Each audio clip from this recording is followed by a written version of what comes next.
Robert Duvall has created some of our most memorable film characters, from Major Frank Burns in MASH and Tom Hagen in The Godfather to Lieutenant Colonel Kilgore in Apocalypse Now and Max Sledge in Tender Mercies. Through it all, Duvall has dreamed of telling the story of a character he created, the story of a Pentecostal preacher from the South. No one in Hollywood was willing to make the movie, so Duvall made it himself. Jesus, we stop on the devil! We stop on the diablo! I'm gonna walk with him, stop with him! Come on, somebody give me an amen! New York Magazine's David Denby called The Apostle the best movie ever made about a man of God.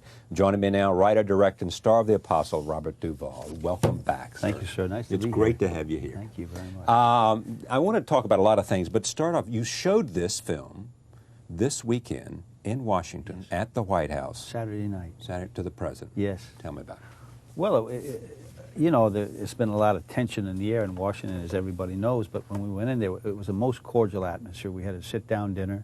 The President and the First Lady were there, and she got up and very gracious. She's a very gracious speaker, as he is. They're both very good on their feet. He's always reminded me of a very high-level Pentecostal preacher. Yeah, he could be good. He's very good on his feet. And she said, I welcome you here after a very uneventful week, which, of course, everybody broke up. And then we watched the movie, and they seemed to respond to it well. And he actually said, you know, he went like this, it touched me, he said, which was really nice. And then he gave me a tidbit of a church he'd gone to years ago, and I'm going to put it in a future script that I got of a scene on it. It was a wonderful story he told me about, because he went to many of those churches, and the first church I ever went to years ago was in Hughes, Arkansas, which he knows about. And I guess when he was young and curious, he went to all those churches, and probably when he was also campaigning for governor, he, you know, went to these churches, black, white, all over. Yeah. And she knew the churches too. They're both very hip to the, you know, they had a lot of answers before going in, you know, and they seemed to enjoy the movie very much. Can you tell us what the tidbit was that you might use in another movie or not? Well, somebody might use it. That's right. Yeah, somebody might use it. Right. It's just a quick little image that's terrific. Yeah. I mean, in the South, growing up, and I grew up in the South, as you know, in North Carolina, yes, and went throughout eastern North Carolina, small towns. The church and the courthouse and the schoolhouse were the places that people gathered. Exactly. So if you were a politician, you wanted to be where the crowd was, and that's where the crowd was. Exactly. You know, that and civic in the club. black church in the South and elsewhere too, since the Civil War days, the black minister has been a real father figure to the people of the churches, you know, and wonderful. When my girlfriend came up from Argentina, Luciana, I started my research again 2 years ago once we got the money to go ahead, and we went to wonderful little churches all over northern Virginia there, a little above where you were from. Right. And finally, after all this research, she said, Bobby, you think we'll ever go to any white churches? Because these black preachers, in fact, the best preacher I ever saw in my life was a 96-year-old preacher from Hamilton, Virginia. Is that right? Reverend Isham Williams. Now, what made him the best? Well, he had the style of that hooping, holding that note. It was wonderful. Plus, he had a substance to him that I would say, to me, would outshine the Dalai Lama or Mahatma Gandhi.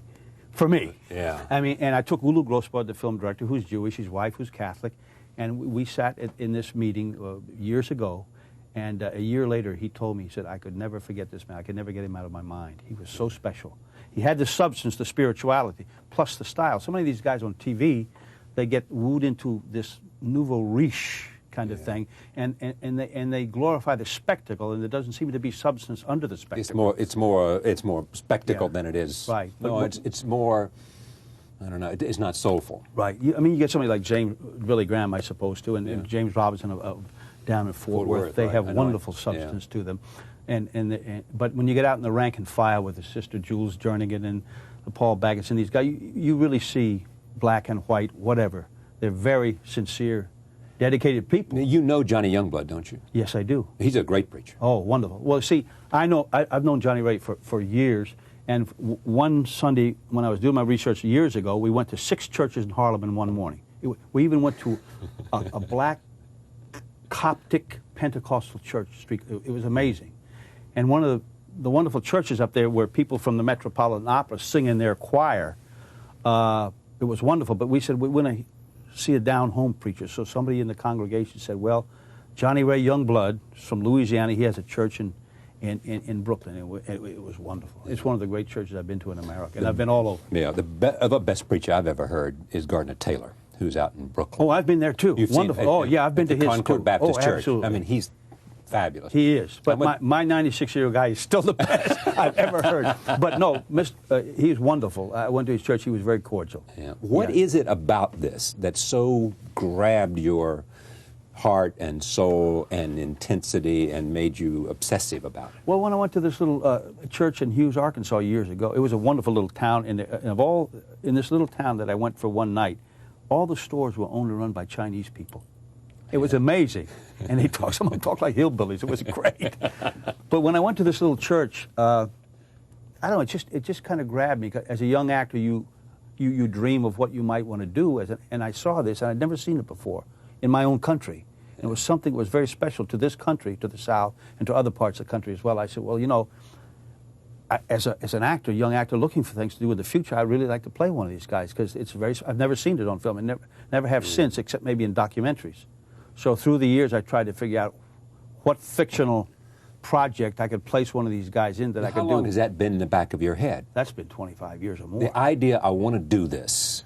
I want to create a movie with a preacher, a Pentecostal preacher, at the center. Yes. At least 25 years. When I did the off-Broadway play, The Days and Nights of B.B. Fenstermaker. Yeah. But I kept it in the back of my mind, and when we did Phil Kaufman's The Great Northfield, Minnesota Raid, I played Jesse James. I tried a little of the preaching in there because Jesse James had been the son of a minister, but, you know, it was an arbitrary thing. But through the years, I always wanted to do a full-fledged character. Now, are you a religious man yourself? Well, you know, I have my own beliefs. I just out of a Protestant background, and I do my own thing. I was always constantly going through the Bible through these years to put one little thing there, and I'd find something there to put in the script, and right up to the last minute I'd put this in, and you know, so I was always looking. But is this more than just being an object of curiosity? You find something very interesting about these people that do it, the ministers and the preachers, and you also find something admirable about those, and something even profound about when it's done well and motivated correctly. Yeah, absolutely. What is that? That these genuinely are people of a connection to God that cuts right through their being. Well, I think, you know, I don't know, I think the Roman Catholics believe in going through saints, and I think these people believe in talking to God directly. And boy, he does it. I've never seen so much talking to God in one movie between Sonny and God. And one Hollywood guy said, well, I don't know if we want to do this because there's too much dialogue. Yeah. And I sent word back, if you've ever known these preachers, if they do anything in their life from morning to night is talk. Yeah. And right before I started, Jesse Duplantis down, he's a preacher from Louisiana, he told me, he said, I always call him Jesus, he calls me Jesse. So I put that in the thing. I always call you Jesus, you always call me Sonny. Yeah. That literalness, which is quite wonderful, I think. Roll tape. Here's an example from the film. The Apostle Robert Duvall plays Sonny, a Pentecostal minister. Here it is. More about the story later. What should I do? Tell me. I've always called you Jesus. You always call me Sonny. What should I do, Jesus? This is Sonny talking now. There's a scene in which, when you open soon after the film opens, he's in a car, and he stops. There's been an accident. Right. He goes down. What's the motivation for Sonny? Why? He goes down because he wants to help the passage to God if that's where they're going. Exactly. In the first draft, I had that in the middle. Then I put it up front because I wanted to open the movie with that, showing that he was always a good guy. It wasn't a big redemption movie. It's a guy that was always committed, always believed he had a calling, even though he had human weaknesses. I know a woman whose mother would have these premonitions at truck stops, and she would go down to cars and trucks and preach the stoppage of blood right on the spot in the scene of an accident. So I wanted to do this. I think the intent is to, it's a genuine intent, I think. You know, if there is a passage to death, you want to help, and if there's a chance to salvage spiritually the lives of these two people, then so be it, whatever God's will is. You see, I think that it's maybe at that moment his Protestant version of the last rites, so to speak. That's exactly what it was. He said, if God's will bring you back, and the angel will be around you. Yeah. But so I quoted that from Ezekiel about the stoppage of blood, and you know, it just was something that it's dramatic, but at the same time, it's very, very real to these people, I think. And those things do happen. I always say anything you can concoct in your imagination, somewhere in the world happens. but I didn't concoct this into my imagination because I heard it first. Yeah. Yeah. When you tried to sell this to Hollywood, to studios, Yes. they first said too much dialogue. Well, and not just that. I think I've heard other actors taking individual projects to these guys. It's very difficult. I think it's a patronization of actors saying, unless you're a great, great big name like Travolta or Tom Hanks, then you can get it done. Right. They say, oh, here's another actor with another project. And here's Another another actor actor who with thinks another he's a project director with a or- religious project, Yeah. which is a double thing. So I mean, there was one black guy in the development deal at Columbia. He got it. Yeah, is But that others right? didn't. He's the only guy that got it. But it's just that, you know, I think with agents and everybody, they don't see the obvious return of money, the commerciality of a certain project like this. So they say, well, we'll try to help you get it done. But they wanted to go on the back burner, really hoping, I think, that it'll never get done because there's no money involved.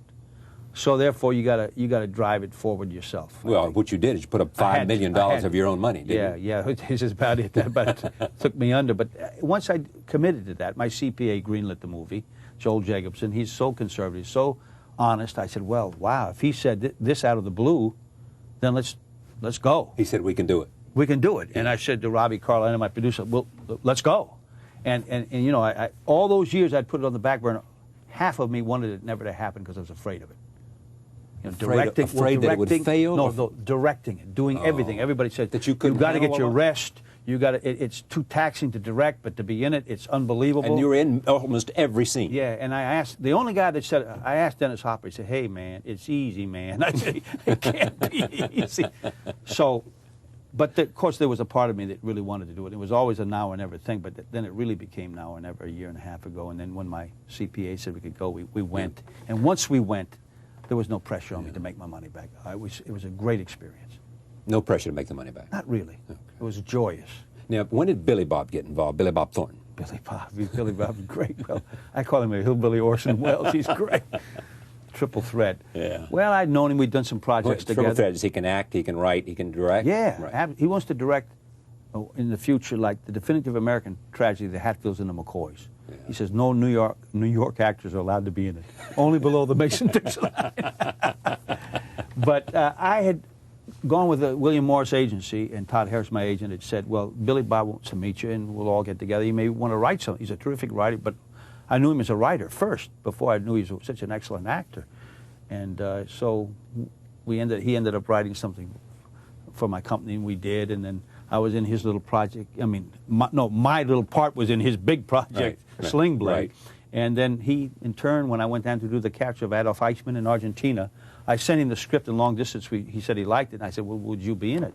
He said, well, he'd like to be. Because I knew he could hit it right on the head. Because he was married to a black woman at one time in his life. He's at home with rednecks in Arkansas. I've seen him. So he covers the whole spectrum without judgment. So I knew he would come in and play that redneck without judging him. And he knew how to do that. Because even certain Southern actors might come in and pass a little judgment. I thought of getting a non-actor who wouldn't do that, but then I didn't know if they could meet the emotional commitment at the end of the scene. So Billy kind of fit all the demands really well. Here's Billy Bob Thornton. Oh, I'm sorry. Stand here in the house of the Lord with my hat on. I didn't mean to do that. Well, can I do anything for you? Billy Bob Thornton. Do you two want to together make a film about Merle Haggard, or is that just you?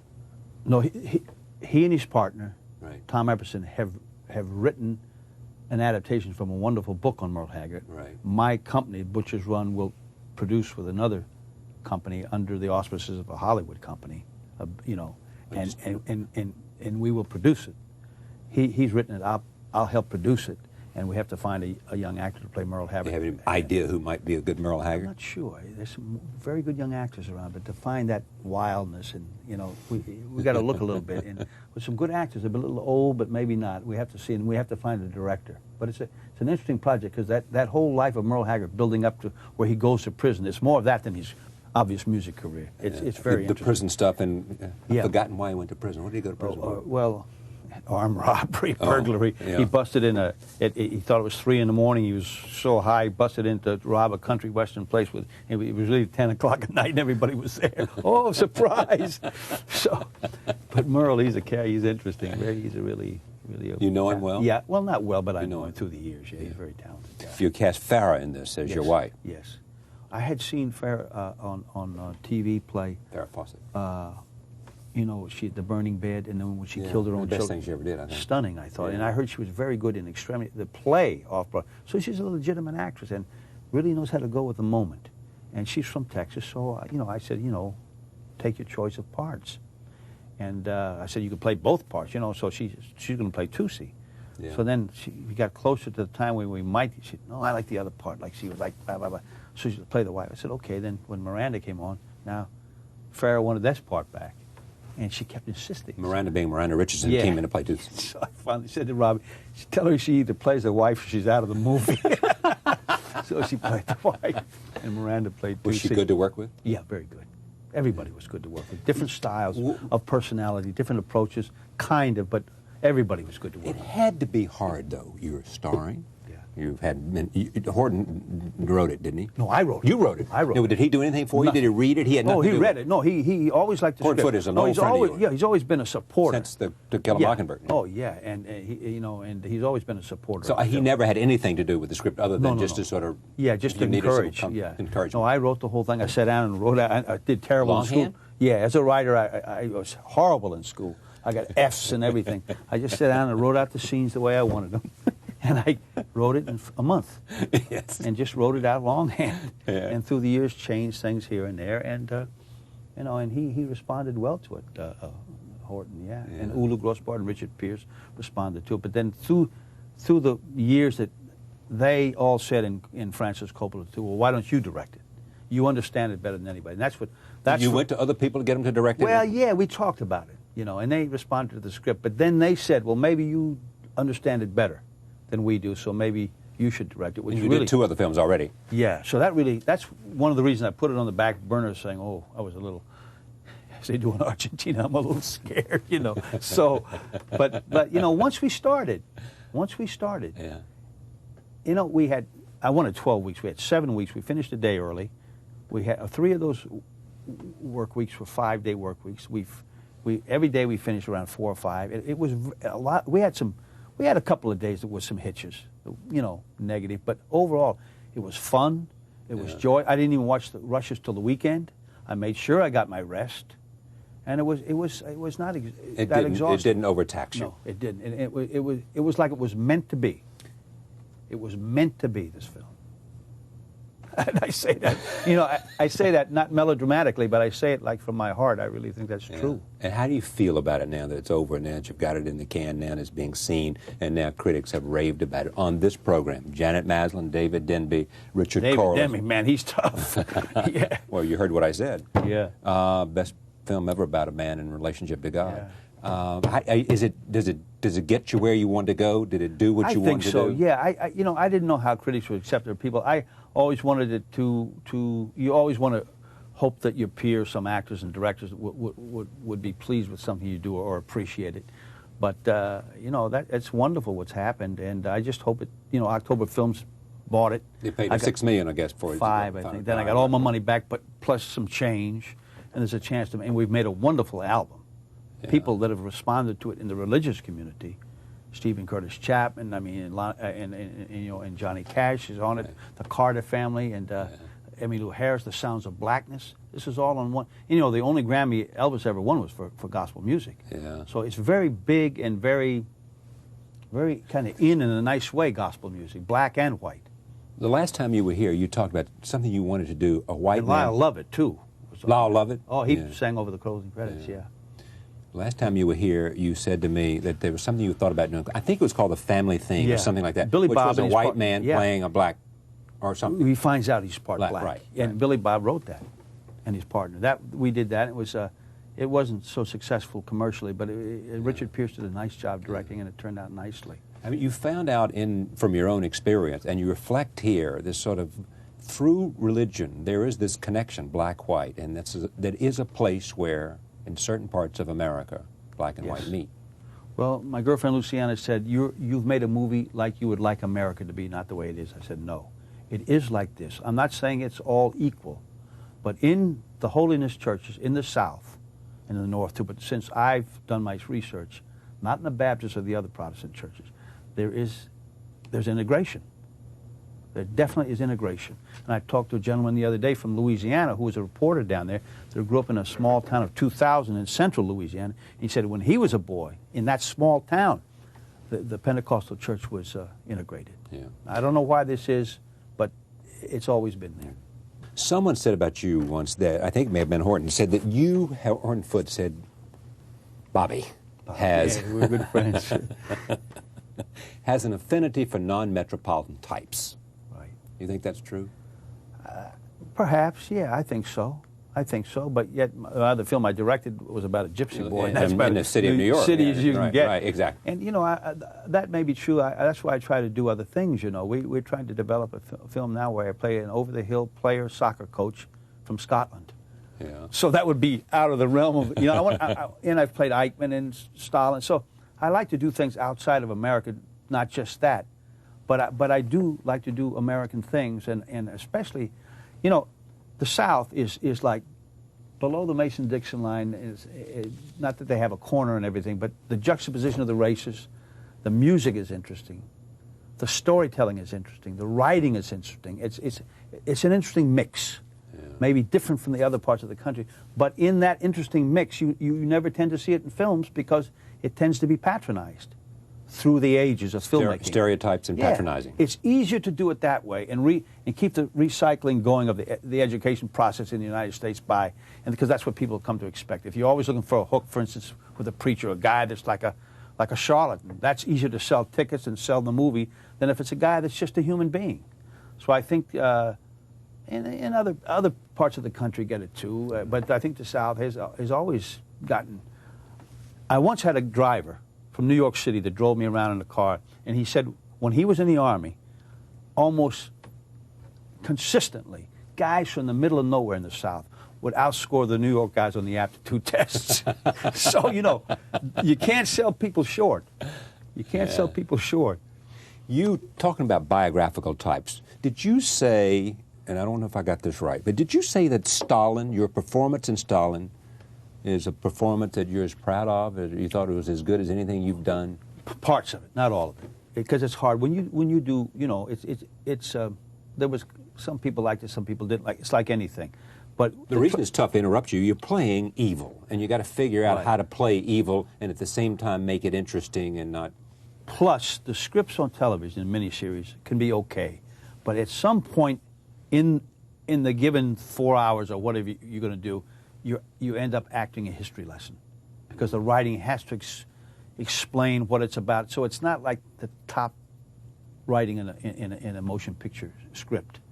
But I did say I think the scene at the end where I talk to my daughter is as good as I've done. And some people say, but I know that Nikita Mikhailkov's father, who I didn't even know was alive, who was Stalin's personal poet, who wrote their national anthem. He worked with Stalin 8 times as a young man. And he liked the movie and said I touched the soul of Stalin, so I probably would listen to him more than I would a negative critic. Okay, what were you after in terms of that particular piece? Because, and what was the scene with the daughter about that made it interesting for you? Well, challenging. It was a scene of the wife who had committed suicide with a big picture on the wall, and I made sure that picture meant something to me, so that when he related to that picture, he became so emotional he couldn't speak. Yeah. So I told Ivan Passer, I said when the camera was back, you better come in if you're coming in because it's going to happen, and it's not going to happen anymore. So get in quick if you're coming in with a tighter lens, you know. But you know, I'm not saying the whole performance, but that scene was I felt I touched on something that, and I remember what led me on was an illogical set of events or a conversation. This Armenian director said, when you play Stalin, always remember the East.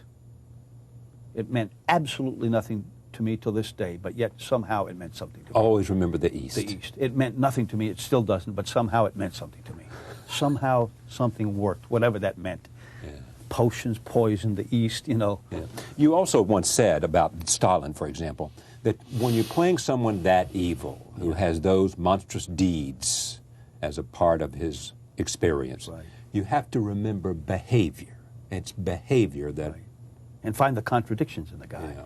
find something good about the guy. When I played Eichmann, I had to find he loved his children. He loved his children. Right. And you can't take that away from somebody, you know, I mean.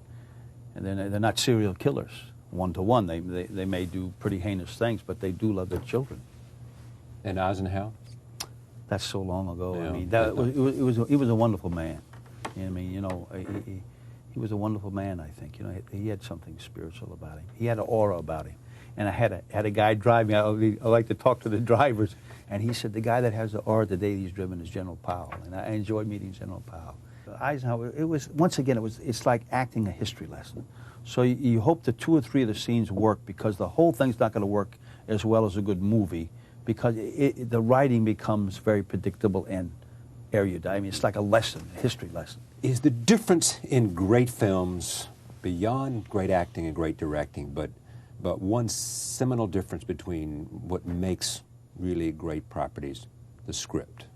I mean, you said that scripts are important. Oh, you know, but is it more than important in a sense? I mean, you got to have something that a good actor can I think deal so. with. Because you said the problem with miniseries is that you don't see that many great scripts. I don't think that you see in a feature. You know, there's so many of the them. overall arc you can get away with more.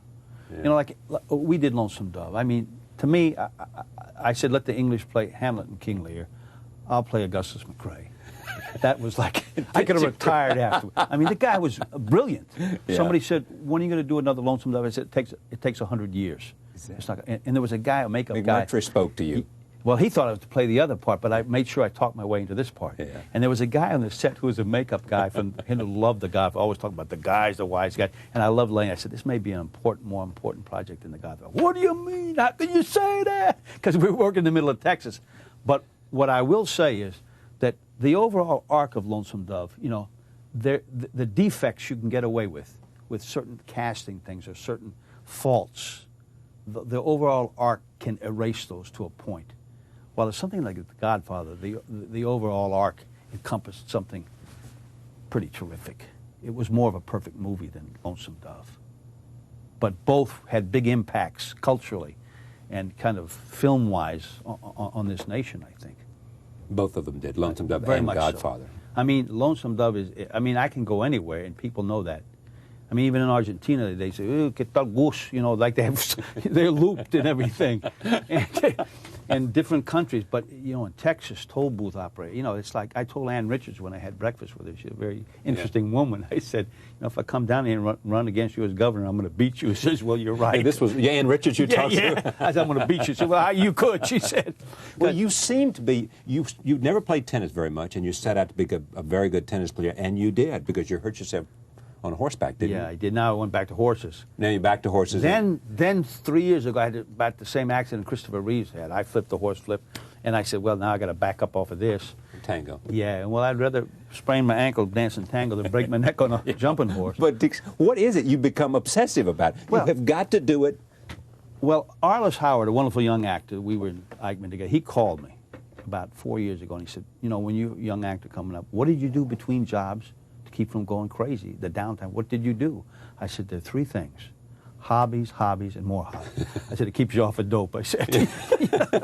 and that's true. I think when you go after a hobby, you want to go out. Yeah, but I mean, you're like that. I mean, what people see on the screen is evidently what they same thing that is apparently at work when you pursue a hobby. I mean, you didn't just become an average tennis player. You became very good on the celebrity circuit, didn't you know? I could beat anybody but Dabney Coleman. I couldn't beat Dabney. Is that right? He was the best. Yeah, he played college and everything. Yeah. I beat him at doubles, but I haven't played much tennis because I twisted my knee, and I just so you know. But it's nice to have hobbies in downtime. You know, the older I get, I'm going to take up more fly fishing. You know? Well, I mean, what's next after the tango?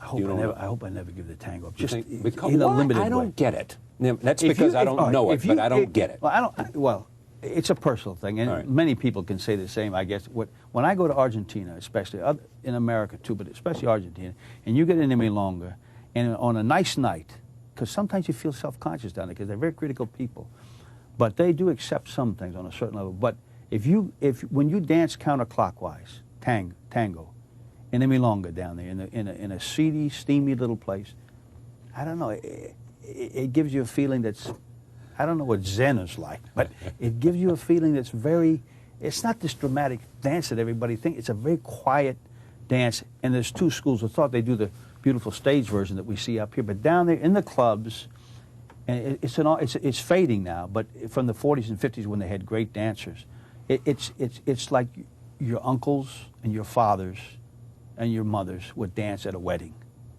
It's that concept of simple movement, but not so simple. Just walking. They don't dance it, they walk it, turns, and it's just a wonderful feeling. What's the movie you want to make? Well, it's a movie I hopefully maybe can do in the future where I kind of connects New York and Buenos Aires through social dancing through the underworld. Because, you know, and like a guy, Petrolio, a great dancer down there, he said, in order to be a good tango dancer, you got to be a pimp, a thief, a bookie, because he worked in a bank, but it's that underworld concept, you know. And it's like Frankie Gio, a friend of mine up here, used to be a bouncer at Roseland. He said, in the 50s, he said, the Italians could jitterbug and the Jews could mambo, he said. You know, so that is that street level thing, you know, of people that can dance well, but the people that don't have to go to dance, the people that go to Arthur Murray sometimes are not the good dancers, really. So it's a special thing, and and I have openings down there, the same as I had in the religious community here, if and when I get to make that movie within the tango community. You know the people, yeah, and I do. Figured it out. The Gingerbread Man. Kenneth Branagh plays a trial lawyer, right, as I remember the story. Right. And the trial lawyer, and turns out that he has a little thing with this woman who has a crazy daddy, and you're the crazy daddy. Exactly. Is that about right? Yeah, and they try to pin it on me, but I'm really not the culprit. Okay, roll tape here. Now, the first one wanted me to name the first 5 presidents in order. Now, can you do that, Judge? Let me hear you. Name me the first 5 presidents. Now, why are you doing a cameo role in The Gingerbread Man? Well, Altman asked me if I would, and I thought, you know, before I hang it up and he hangs it up, I'd like to work with him again. Now, I worked with him way back, and he's great to work with. What was the first film? Well, The Countdown was an astronaut film. Yeah. Yeah. And so, you know, and then I did MASH with him. You've never worked with Martin Scorsese? Never did. You want to? If the opportunity arose. But was there anybody you're dying to work with? I mean, whether it's an actor or an actress or a director. I mean, can I make a deal here tonight? Yeah, I don't know if there is. I mean, maybe. Sometimes in the past, I wanted to work with a certain actor, and it backfired. It didn't work out well. In other words, you wanted to work with somebody, and then when you once met him and got on the stage with him, it wasn't... Boy, I won't name names. I was going to say, everybody wants to know. It could be insufferable. But there's some directors I wouldn't mind working with. Not that I will. I mean, I like some of those European directors a lot. You know, Kenneth Loach. I asked him to come over and direct Tender Mercies, but he wouldn't come over. He just stays over there. How do you feel about Tender Mercies because you won an Oscar for that? I enjoy doing Horton Foote's movies. You know, if I never had anything but his collected works that I did as a career, would have been a wonderful. To Kill a Mockingbird, Tender Mercies. Tomorrow. The Convicts. Yeah. And it's a wonderful project. He's a wonderful writer to do his works, you know. So it's. There was a song you used to sing to me when I was little, I think. It was something about a dove. Mama says she never heard you sing it to me. Let me just go through these, because it's an important part of your history. Just tell me how you feel about the experience, Godfather. When I was in Godfather 1, you know, what they did was they $80,000, $100,000 for a screen test they wanted. Well, they had the screen test. It was a wasted money because Francis ended up with the cast he wanted anyway, that he originally wanted. And during Godfather 1... They didn't want him to have Al in the beginning, did they? No. And Jimmy wanted this, you know, it was strange. And they had a standby director on the set physically in case they had to fire him. And that standby director's best friend was the first AD.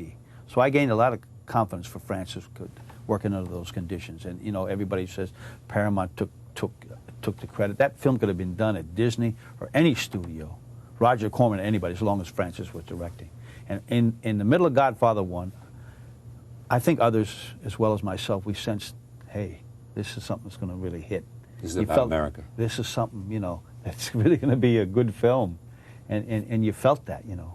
And then Godfather 2 was terrific, too, but it wasn't as much fun because Jimmy Caan wasn't on the film. Because Jimmy is Brando. Everybody loves Jimmy. He lifts things. You know? He tells a great story about you. Oh, he's you know, great you to heard work this. with. He tells a story about. I think he tells a story, but I'm almost sure. I'm not sure what movie it's about. But a director comes on and he says to you, "What I want you to do is I want you to take a couple of steps, stop, and smile. Do you remember this at all? No, I mean, he may be elaborating this a little bit, but go ahead. The story is that you silently just walked off the set, as if this guy was trying to tell you, I mean, what to do, and this was basic for you. You remember that at all? I don't remember that, but Jimmy, you know how he stands with his shoulders, and he could have told me that story. I do remember saying to one director, look, why don't you put on my costume and play my part, and I'll go back to England and live. And I remember that, but you know, it was great working with Francis. I gained a lot of respect for him. It was a good experience, The Godfather. Wonderful. I just want to see that. Roll tape, here it is. And what favor would your friend grant, Mr. Wolf? You're going to have some union problems. My client could make them disappear. I enjoyed that part. You enjoyed that part of that scene? The part, the character, yeah. Did you model it? Here's where you were so dedicated to research and finding something. Yeah. Peg. Yeah. Finding the soul of a character. Where'd you find that? Well, I didn't do a lot of research. I had a friend of mine from East Harlem that knew one of the big guys up there, and he said that that guy had a gopher. It's almost like a Secret Service man. He had a gopher that would light cigarettes for this guy. It was almost, he'd hold the chair. I mean, it was a very coveted position. And yet, if anybody made fun of that fact that you were like a gopher, you'd be in trouble. Yeah. So I remembered that, and I rememred like a Secret Service, always looking to take care of this guy, Brando. Brando was brilliant in that. Yeah, he was great to work with. We all what? it was, at one time, I think he, probably for most American actors, younger, he was like a hero, very much so, yeah. You know, we all respected him. Yeah. Disappointed in the way it's turned out, in the sense that he's... Well, I mean, he wasted a wonderful talent by, you know, getting fat and minimizing the the business, and wouldn't let his children, I guess, that's what I've heard, saying that it's not a good profession. I think it's a fine profession to be an actor. What's wrong with it? You know, you bring joy to other people. You know, it's nice. I don't get it. So you think more of that than it's just nice. I mean, I don't get it with him, think but that's his business, you know. I've said that to him. I've talked to him about being on the program because he watches the program. And I said, I don't want to do this if you have contempt for your work. Yeah. What is it about acting? And he said, no, I don't have contempt for him. But right, I don't know. Because acting means what to you? Well, it's a style, it's a lifestyle, you know. And I said the same thing one day to John Travolta. Said I exist very nicely between the words action and cut. I feel when it's going well, I feel good. I feel like we do now, this natural, hopefully. Yeah. And you know, I enjoy showing characters and trying to do them as truthfully as I can, and you know, try to out of yourself, like Sanford Meisner used to say, it's like making a chair. You make a good chair, so you make a nice character out of yourself. Yeah. You know, so you know, it's interesting. It's a wonderful profession, I think, and I'm fortunate to be doing what I like to do. I mean. And being paid well for it and having a wonderful lifestyle, I'm very fortunate. Sometimes we complain even with that, but actors tend to do that, and human nature tends to do that. But you know, even with all the complaints, it's a wonderful profession that I enjoy. I mean, I'm proud of it. Great Santini. Yeah, I enjoy doing that. I think your father was a rear admiral. Yeah, he moved from San Diego to Annapolis. Yeah, he was from Northern Virginia. They were Southerners, but pro-union. They named my grandfather Abraham Lincoln Duvall. There were many pockets of Southerners who were not for secession. Yeah. He went to the Naval. Western North Carolina had some of them. The hills of Tennessee. Right. Same place. Those two places come together. Yeah. But my father went to the Naval Academy when he was 16 years old, and you know, he was a career naval officer. But he was more of a quiet guy, a brooder.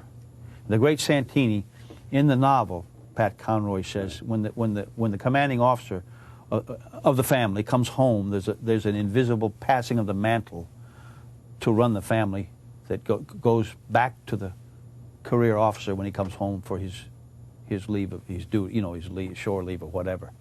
There was never that passing of the mantle in my family. My mother ran the show all the time. But he was more of a quiet. You know, Bull Meacham was more outgoing. Yeah. Roll tape. Here it is. Do you read me loud and clear? Yes, sir. I said you read me loud and clear? Yes, sir. Outstanding. One more. Apocalypse Now.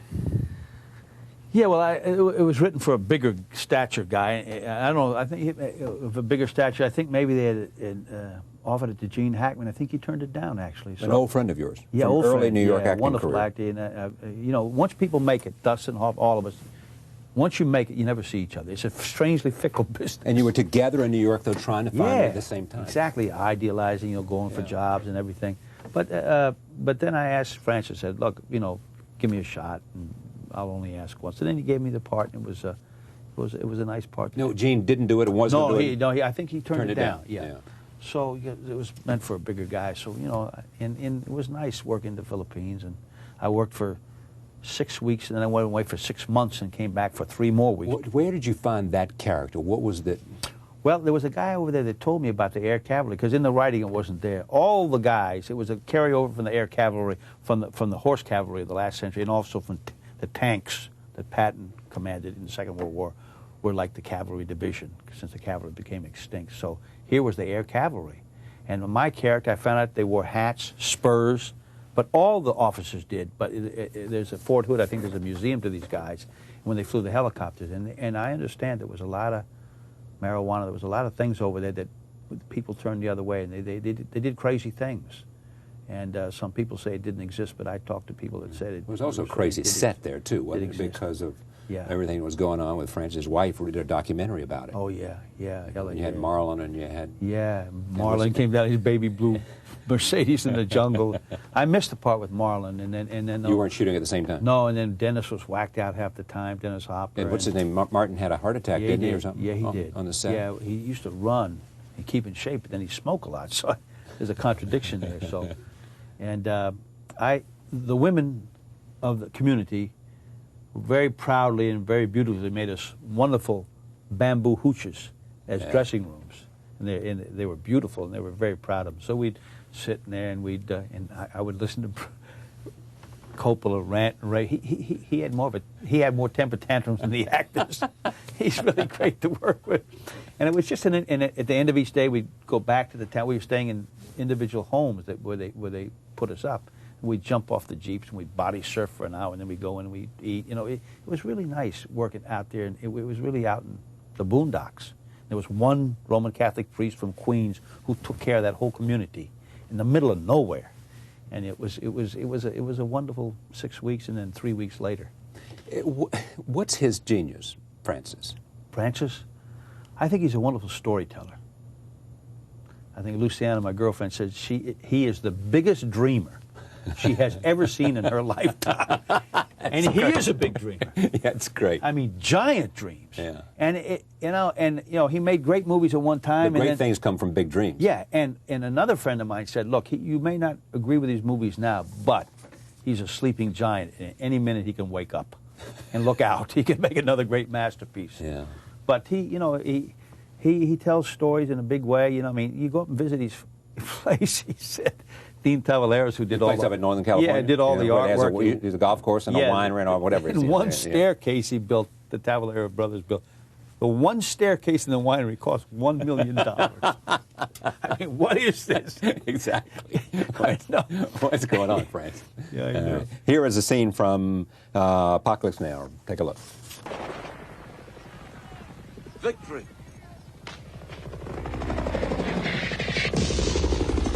Smells like victory. Yeah. It's funny. There was a kid named Jimmy Keene. Yeah. And he had a small part, and he had to stay 10 months because they wouldn't take him back in the hiatus, and he had one line. And he said, oh, Mr. Duvall, Mr. Duvall. And I made him call me Mr. Duvall so we'd get the character thing. And he used to watch me rehearse then. And the last dress rehearsal before we filmed, I said, it smells like it. And we were, victory! We were all imitating Brando. You know? So now Jimmy Keene started imitating Brando. So when they wanted to do the censored version of The Godfather, Brando wanted $100,000 for 6 lines for the censored version on TV. So they got Jimmy Keene from Buffalo for $200, and he did Brando. That's where we started practicing. Oh, victory! And Jimmy Kahn always used to say Brando when he laughs. He goes. So Brando's been. So Jimmy Keene did him for $200. You know. Where do you go from here? What's next? Well, I'm finishing up a movie with John Travolta and Steve Zalian's directing, and Scott Rudin. It's a wonderful project, on that Woburn, Massachusetts thing. about all the children that died from the bad water to civil action is called the book. Oh, that's right. Yeah, Yeah, right, and right. and it's a wonderful. Written by Jonathan. Yeah. Hare, and it's no, not Hare. I forget the guy's last Har? name. Yeah, so that's right. And you know, he's a wonderful storyteller and good director. Steve Zale's doing a good job, and Travolta's great to work with. Great guy, wonderful actor. And second time I work with him, he's just a lovely guy to work with. And then after that, I've always had a great career as a hired hand, made a good living. But I still want to work if a great project comes along. But I want to put a little bit on the side, and I want to do more projects. Like The Apostle. Yeah, I do. Is there another idea that's there that's... Yeah, there is. There's the tango thing, and then there's a thing I want to do. I've had in the back of my mind for years. I wrote the outline, like a return of the grapes of wrath. A man brings his father back to Oklahoma for a certain project from Bakersfield for like an anniversary, but he really brings it back to die.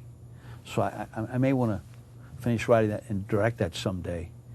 You know, and also there's a film that we're trying to work on, and maybe direct a film in a foreign language in northern Argentina, and send it back as a foreign film. Man, you love Argentina, don't you? Yeah, I like it a lot down there. Yeah, it's terrific. It's a wonderful city, Buenos Aires.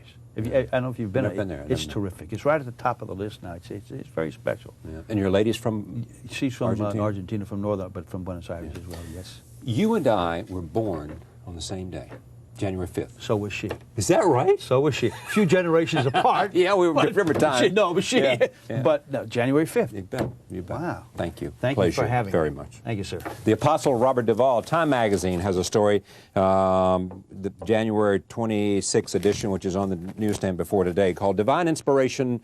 Robert Duvall's The Apostle tops a dynamic career. God and Oscar may be on his side. Thank you for joining us. We'll see you next time.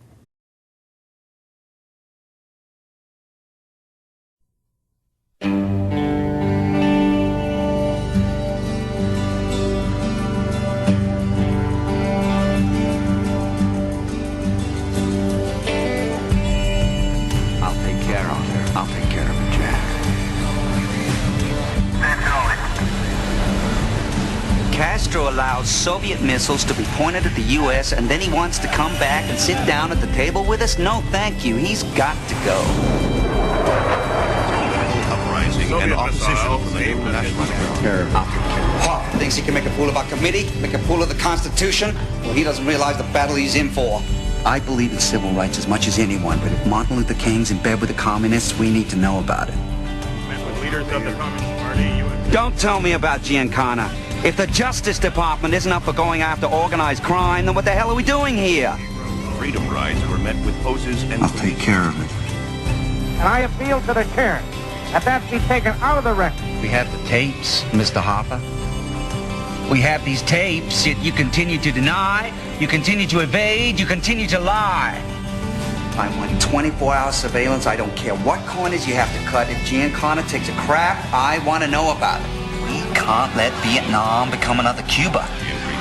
I say we go in now before the dominoes start to fall in Southeast Asia like they're doing in this hemisphere. Support for the Diem regime.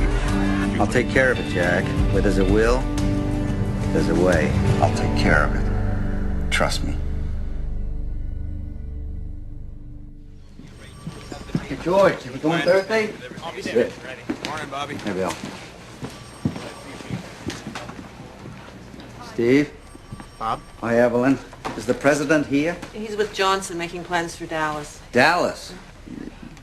Is that Dallas in Texas? Mm-hmm. Yeah, isn't Johnson from Texas? Yeah, last time I checked. Doesn't it seem strange to you that the vice president can't handle a local dispute in his own backyard and that the president has to go down there to sort out his mess? Jack's not dropping him from the ticket. Lyndon's a coward and a hypocrite. He's a politician, and he's a good one.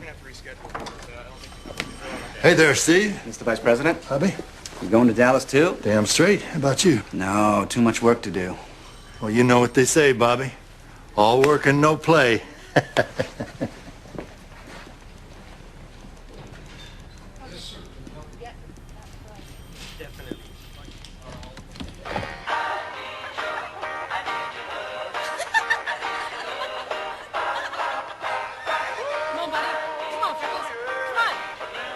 Sweetheart!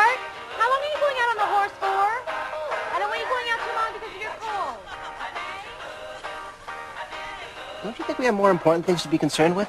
Like poverty, welfare reform? Adam, this is the Department of Justice. Those issues aren't exactly my domain. If you want to talk about cleaning up the streets, you talk to me. You want to discuss urban blight?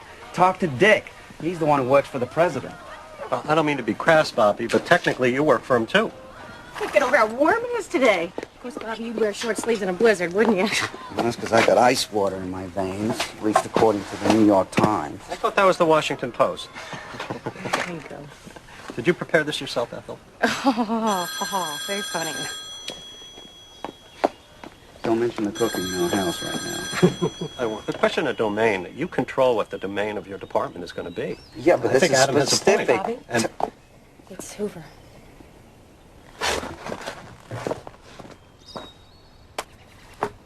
Hello?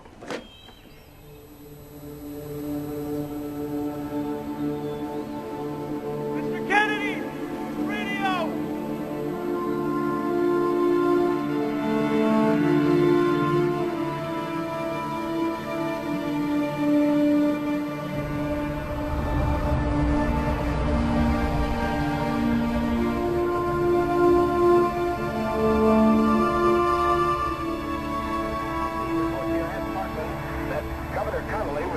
upper left chest, and the first unconfirmed reports say the president was hit in the head. That's an unconfirmed report that the president was hit in the head. The president's wife, Jackie Kennedy, was not hurt. She walked into the hospital at her husband's stretcher side. President Kennedy has been given a blood transfusion at Parkland Hospital here in Dallas in an effort to save his life after he and Governor John Connally of Texas were shot in an assassination attempt in downtown Dallas. A priest has been ordered. Emergency supplies of blood also being rushed to the hospital.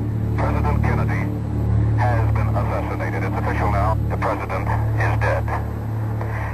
Women here in shock. Some have fainted.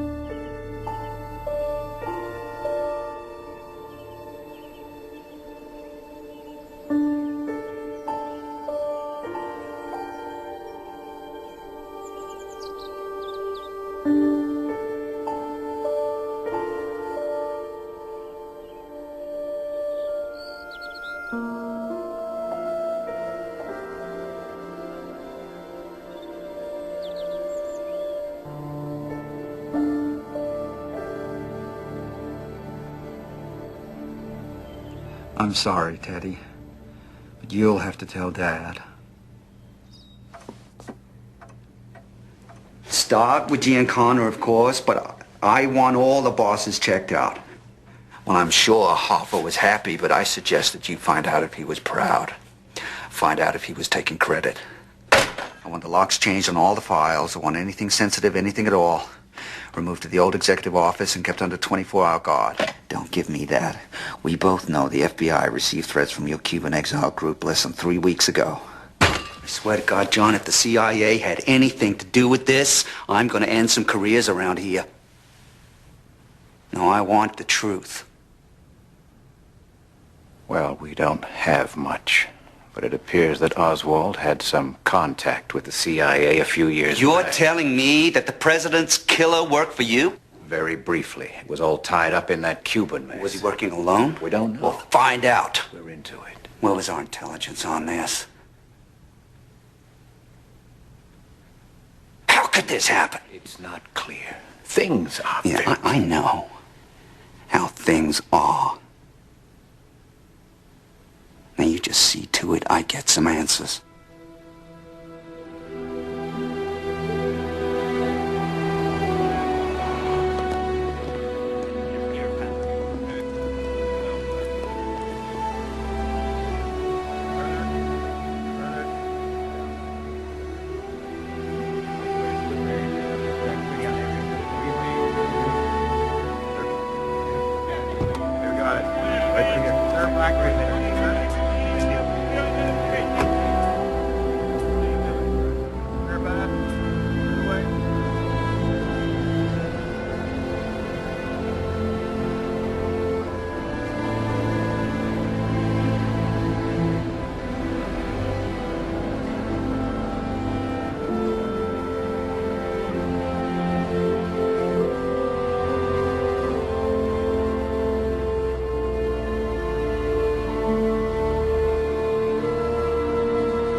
boxes as well.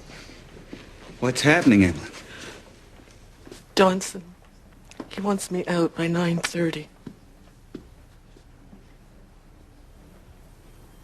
There's still another box.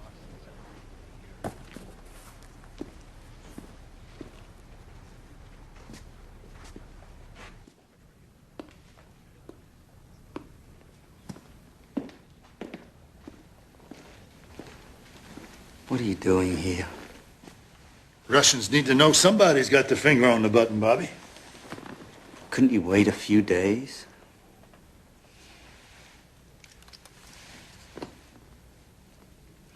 I'm sorry, Bobby. I couldn't be sorrier for your loss. It's a loss for all of us. I'm gonna need you, Bobby. Even more than your brother needed you. We gotta come together, Bobby. For the sake of the country. It's what Jack would have wanted. I'll come back this afternoon.